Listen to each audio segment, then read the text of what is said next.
Once in a blue moon. Yeah, yeah, yeah. You know, this is a story about a lonely song. I mean, this song just had one melody that said, "Take me to the bridge." The melody actually started to jump, but it didn't. Instead, it faced the music and gave it a name. The melody named the music the USB port. No, not exactly a computer connection port, but a universal serial bus that everyone can ride. You know, it's the United States of the blues, and we all live here. You know, it's the land of the free and the home of the brave. I mean, this USB is a bluesocracy port, a bluegasm, so exquisite, so total, baby. It's a complete connection to everything and everyone. And like the moon, it changes so constantly, so jump on, baby. Let's wax and wane together. Hi, everybody. Miss Blue here. Usually I'm like outside in front of a building in the wind. But today I'm in front of my 125-gallon fish tank. It's a passion of mine. And it's like I have paradise in my living room. I love it. And I love them. And this might seem crazy, but it seems to me that fish have such unique and wonderful personalities. And if you're not a fish person or you don't have an aquarium or something like that, that might sound totally bizarre. And I notice it's the same way with if you're an animal lover, if you have a dog, the dog practically can speak to you at times. Communicate with an animal that's just unbelievable. And if you shared that information with somebody that did not have a dog or had any kind of affinity with an animal, would think you're totally out of your mind. But for all of you out there who have dogs and cats and birds and fish and whatever else you might have out there that you just have this connection with, you know what I'm talking about. It's absolutely amazing. And even fish. I have such a connection with these guys. I tell you, when Hurricane Sandy, which is a little over a month ago, happened, when the lights went out at this apartment, I learned something very, very important, and I want to share it with you today. It took me 10 years to get to know exactly what goes on with the person that has a passion for an aquarium and the fish, and you lose a lot of fish, and you get a fish and you lose a fish, and as soon as you get the water like you think you want it, something goes awry, and the next thing you know, they get some kind of crazy fish disease called ick or whatever else they have. Then you get medicine to try to cure them, and if whatever was ailing them doesn't kill them, the medicine kills them, because maybe the medicine will help this fish but kill another fish, which is saying what's medicine for one person is poison for another. Just like us. So it's taken me 10 years, and it's not that I've arrived, I'm still learning. And I just learned something very, very important just recently. Now I'm thinking, I know the pH balance is right, because I check it. I vacuum the gravel, so I keep that pretty clean. They have bubbles coming up, because that's what they're supposed to have, is filters to keep all the debris out and help keep the water pretty clean. So when these lights went out here, of course it was like, oh no, we've been hit. How long are we going to be without power? And I thought about the fish. I said, well, at least they're going to be okay. So I thought.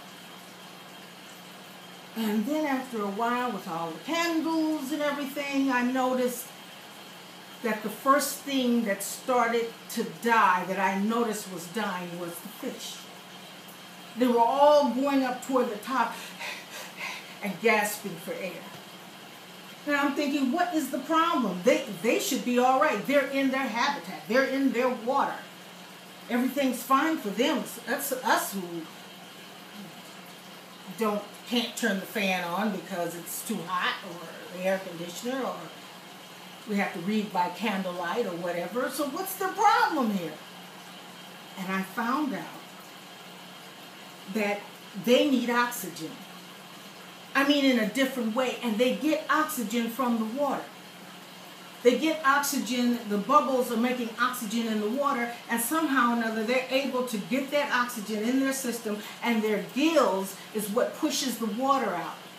But they are surviving by oxygen in this water. Who knew? Now, I'm sure if a person studies and is a scientist and studies all this thing about fish, like, that's a no-brainer. But for somebody like me who love fish, I didn't know that. So the next thing I know, my husband and I got rubber poles that we use to take the water out. And there we are blowing, trying to make, because we had to go out and find a place that further up where we live, we call it the coffee zone, that still had lights, and Google this to find out what's going on with the fish, and that's how I learned this. So we came back and they said, let some of the water out, because then if you let it out as low as it can go, they will stir around and make their own oxygen. That will help. And then blow in the water, and you blow every so many hours, like an hour, you take turns blowing and producing bubbles for them. And it was a whole thing about saving the fish in the water, putting oxygen in this water. So what happened was one of my main parrotfish, these orange fish, they're called parrots. And we've named them. Tigress was her name. The biggest one in there, she was the first one to go. Then a discus. And I'm just don't know what to do. And I know that when you're thinking about other people, everywhere was having problems. No matter where you live, we were all afraid of what was going to happen next. But everybody's personal tragedy and personal pain is their personal pain. There's no big and little. It's your pain, it's my pain, it's what is paining me at the time. This was a heavy thing during Hurricane Sandy for me. I know people lost lives and lost their children and lost their homes. And it's hard sometimes to wrap my mind around it if I was in that position. But I do know how I felt about losing my fish. Then I order overnight an automatic bubbler, a battery-run bubbler. Now, the bubbler itself only costs $20, but it costs $50 to overnight it. And I'm thinking, okay, we can keep this going, and then as soon as we get this battery-operated bubbler, we'll be safe. But what happened was, as soon as the bubbler got into New York City, because of the storm, it got stuck in Jamaica. And we live here in the city in Manhattan. Couldn't get it till 2 days later. So we're still. So I called the people up and said, the bubbler is stuck in Jamaica, and the people are saying, well, we did everything that we could do. It's out of our hands. And they gave us information. Something that I never would have thought about. They said, first of all, get peroxide. Do you have any peroxide? You know that brown bottle, it's dark. The reason why they keep it dark is so sunlight can't hit it, and it'll stay potent. And every 11 milliliters, you put so much in, and that will produce some kind of oxygen in the water. It will make oxygen in the water and help keep them alive. Now, this is a whole chemistry, scientific thing. I didn't care. I went, I did it, it worked. And the good news, only 2 fish I lost where I found out that the fish stores all over the city lost a lot of fish. And people who had, I have freshwater fish that have very expensive saltwater tanks, lost a lot of their fish. Now, the thing that's so important that I want to share, and it's sort of a metaphor, whether the sadness of the people, I'm a mother of 3. My children are grown, but for me to try to wrap my brain around what I would feel like or think, or how could I be able to handle and stay alive myself if something as tragic happened to my children as what happened to those children in Connecticut. I don't know. You don't know about these things until you're in them. But I realized, I thought about it, like the fish, as much as I love the fish, I still love them my way. I still did not take the time out to find out what they needed from me long before the lights went out, because I loved them. I love them because they bring peace to my living room, and I look at them and I love the colors. But I love them, but yet I didn't know this thing about how much that they needed to get, and they get their oxygen out of the water. I didn't know that about them. I just knew what they did for me. I never stopped to think what they really needed from me to learn of them. And I think about that with the parents who have lost children. So many times those children were brought into their lives to bring happiness among the husband and the wife. We have a child and not really know they knew some of the things that they did, but so many times, myself being guilty, we have loved ones in our life and we love them because of what they do for us, how they make us feel, how they comfort us, and we never stop to think what it is that they really need from us. Since I love them, may I love them, may I love these fish enough to find out what they really need from me. From me. What do they really need from me, since I love them so much? I need to learn about them. I need to know more about them. I need to learn about the world that I live in. I need to learn more about love and why I love something. Am I loving it because what it does for me? Or am I loving it because it's an opportunity for me to learn of it and give it or them or her or him what they need to make them happy? Today is December the 20th. I'm sorry, the 19th. Tomorrow will be the 20th. And the next day after that will be December 21st. That's the day that a lot of people are freaking out thinking that the world is going to end. I just saw a video on Facebook, a concert about the world is, as we know it, is going to end, and I feel just fine. And for me, the operative word is the world is going to end as we know it. And I feel just fine. I think and believe that all the things that are happening in the world, global warming has a lot, if not everything, to do with it. Bubbling over oceans because we've taken. We love the ocean. We love what the ground has in it that does this, and the cars that we drive that does this and that. And, we love it so much, but we never love it enough to find out what our world is asking of us that we need in order to make it happy and healthy, so we all can coexist and be happy and healthy together, like the fish. They had to let me know what they need from me in order for me to continue to be happy that they're there, here, this close to me, in the water, making me happy because I've made them happy, giving them and learning of them everything that they need. Oh, this stuff is so amazing. The world as we know it, meaning being blind, we are being forced to see what this planet Earth, what Mama Earth is saying to all of us. We are being forced to say, look, this is what we need.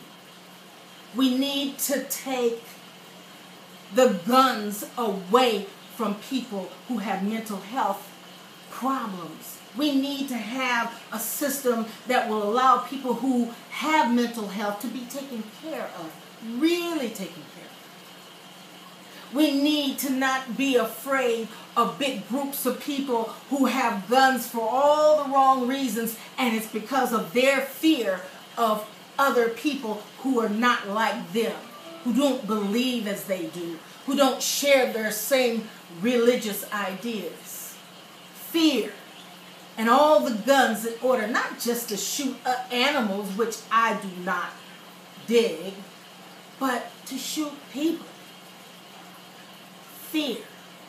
And fear begets fear.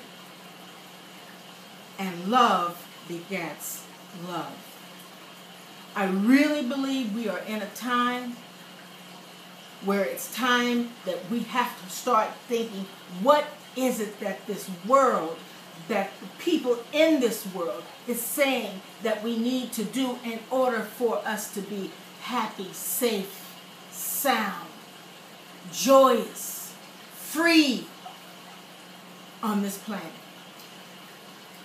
And we got to start asking the right questions. May not have the answers, but we won't get the right answers if we don't ask the right questions.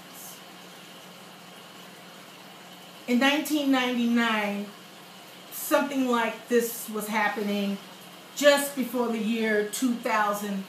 Oh, there were rumors out that this is going to happen and that's going to happen. And if it's not the end of the world, we're going to get pretty close to it, the year 2000. Even one of my favorite artists had a song out called 1999, Prince.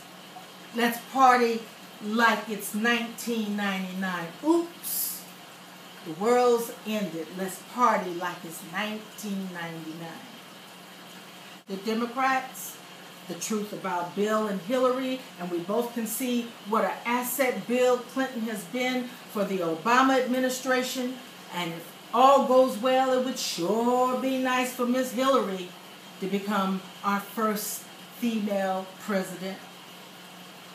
And I shared about those things because they were saying that they're split up, and I'm saying no, they are interdependent, and they have proven that.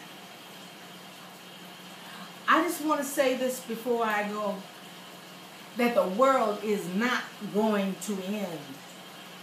What is going to happen and what is happening is super awareness of what it means to love this planet we live on, to love the animals that are on this planet that we share, to love our neighbor, to love our husbands and wives, to love our children, to protect them, to not give teachers guns to protect them.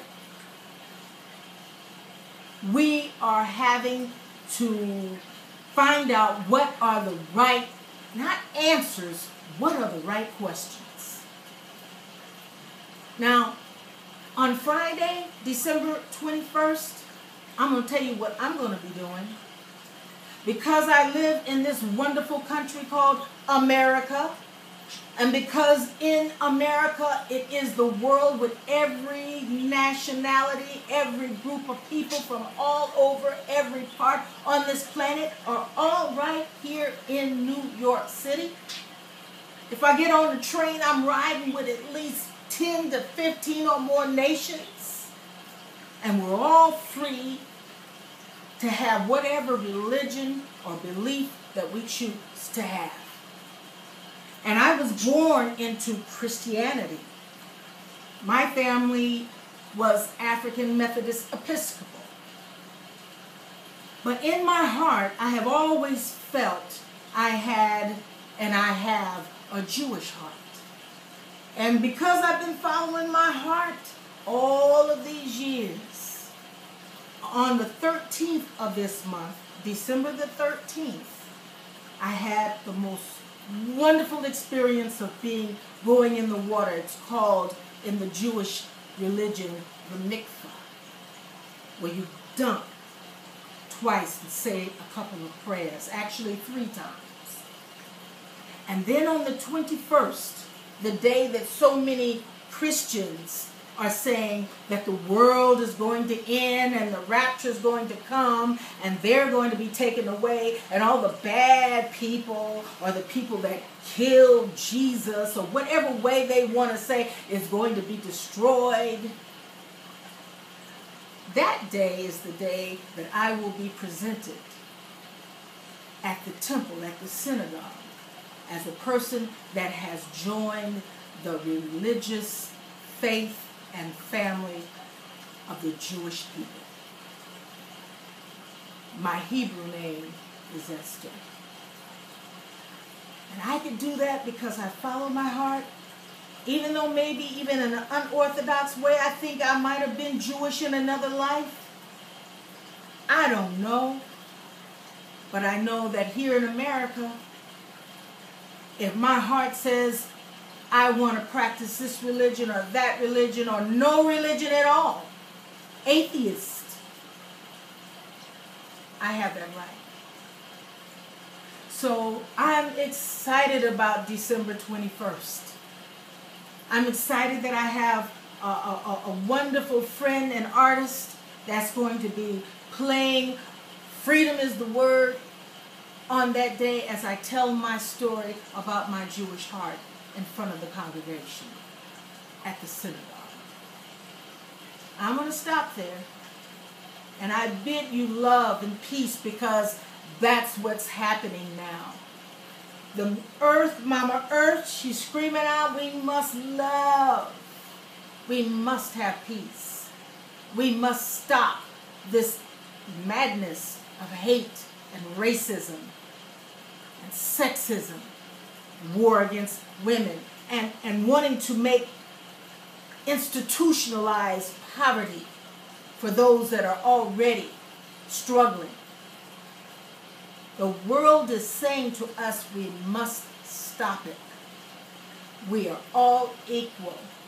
We all are breathing from the one Creator that created us all. God bless you. Miss Blue here. And thank you for this opportunity if you're listening to me. That's it for now.